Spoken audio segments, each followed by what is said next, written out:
بسم اللہ الرحمن الرحیم، السلام علیکم ورحمۃ اللہ وبرکاتہ۔ میں ہوں ابرار عزیز مدینہ منورہ سے، اور میں نے آپ کو اپنی پچھلی ویڈیو میں بتایا تھا کہ کس طرح سے ہم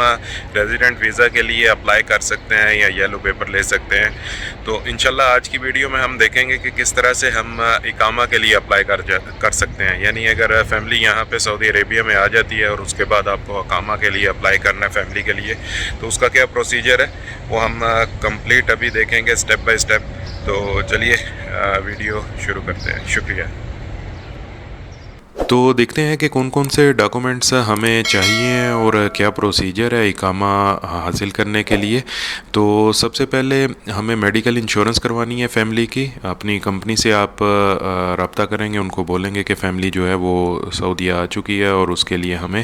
میڈیکل انشورنس کر دیں، تو وہ آپ کو آپ کی فیملی کی میڈیکل انشورنس کر دیں گے۔ اب جو لوگ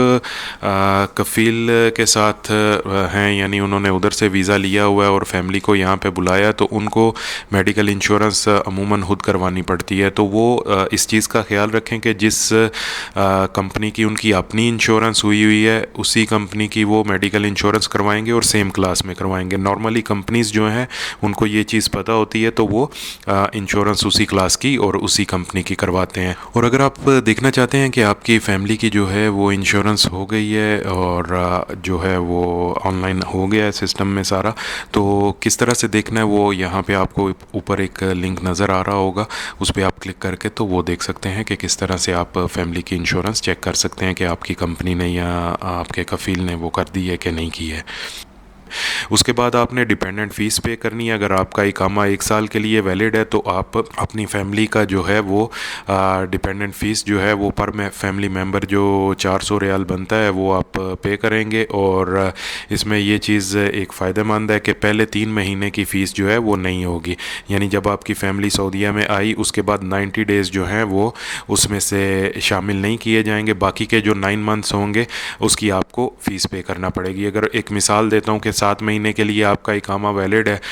تو آپ کی فیملی ابھی پہنچی ہے، تو اس میں سے 7 مہینے میں سے 3 مہینے آپ مائنس کر دیں گے، یعنی 90 ڈیز، اور باقی کے جو 4 مہینے ہوں گے اس کے لیے آپ کو ڈیپینڈنٹ فیس پے کرنی پڑے گی۔ ایک ممبر کی 400 ریال پر منتھ ہوگی۔ ڈیپینڈنٹ فیس کیسے پے کرنی ہے اس کا طریقہ کار جو ہے اس کے لیے یہ اوپر آپ کو لنک نظر آ رہا ہوگا، اس پہ آپ کلک کر کے تو ڈیپینڈنٹ فیس پے کرنے کا طریقہ دیکھ سکتے ہیں۔ اسی طرح اس کے بعد جو ہے وہ آپ کو یہ جو ڈاکومنٹس آگے میں بتا رہا ہوں ان کی ایک PDF فائل تیار کرنی ہے۔ PDF فائل میں یہ تمام ڈاکومنٹس ہونے چاہیے اور ایک ہی PDF فائل جس کا سائز 1 MB سے کم ہونا چاہیے وہ آپ کو تیار کر لینی ہے، کیونکہ یہ ہم اپشر میں جا کے تو اپلوڈ کریں گے۔ اس میں سب سے پہلا اقامہ ایشوئنس فارم ہے جو کہ اس طرح کا ہوگا، یہ آپ کو فارم فل کرنا ہے، یہ ڈیٹیل میں نے لکھی ہوئی ہے کہاں پہ کیا لکھنا ہے۔ اگر آپ کو نہیں پتہ ہے تو آپ کسی بھی دوست سے یہ فل کروا سکتے ہیں جو عربی جانتا ہو، اس سے آپ یہ چیزیں فل کروا لیں گے۔ اور اگر کوئی بھی نہیں ملتا تو جوازات کے باہر جو ایجنٹس بیٹھے ہوتے ہیں وہ بھی فل کر دیتے ہیں کچھ پیسے لے کے، تو یہ آپ خود بھی فل کر سکتے ہیں، یہ ڈیٹیل میں نے لکھی ہوئی ہے، یہاں سے دیکھ کے آپ فل کر سکتے ہیں، کوئی اس میں اتنا پرابلم نہیں ہے۔ اب یہ فارم فل کرنے کے بعد دوسرے نمبر پہ جو ہے وہ ویزا پیج جو آپ کو پاکستان یا انڈیا سے ایشو ہوا تھا وہ آپ کو اٹیچ کرنا ہے، یعنی اس کو آپ نے اس PDF میں رکھنا ہے۔ تو یہ ویزا پیج جو ہے وہ اس طرح سے ہوگا، پاکستان سے اس طرح سے ایشو کیا جاتا ہے، یہ آپ نے یہ بھی اس فائل میں ایڈ کرنا ہے جو آپ PDF کی بنائیں گے۔ تیسرے نمبر پہ پاسپورٹ کا امیج ہوگا جو جس میں آپ کی فوٹو لگی ہوئی ہے، پاسپورٹ کا فرنٹ جو فرسٹ پیج ہے اس کی آپ ایک فوٹو جو ہے وہ اٹیچ کر دیں گے۔ چوتھے نمبر پہ جو ہے وہ انٹری سٹیمپ جہاں پہ لگی ہوگی پاسپورٹ کے اوپر، جہاں پہ بارڈر نمبر وغیرہ لکھا ہوگا، جو انٹری ہوتی ہے اس ٹائم پہ وہ سٹیمپ لگاتے ہیں کہ کس ڈیٹ کو آپ انٹر ہوئے، اور ساتھ میں ایک نمبر اس کے اوپر لکھا جاتا ہے، اس پیج کی بھی آپ اس کو بھی آپ سکین کر لیں گے۔ پھر اسپانسر کا اقامہ جس نے آپ کو یہاں پہ بلایا ہے، یا جو اگر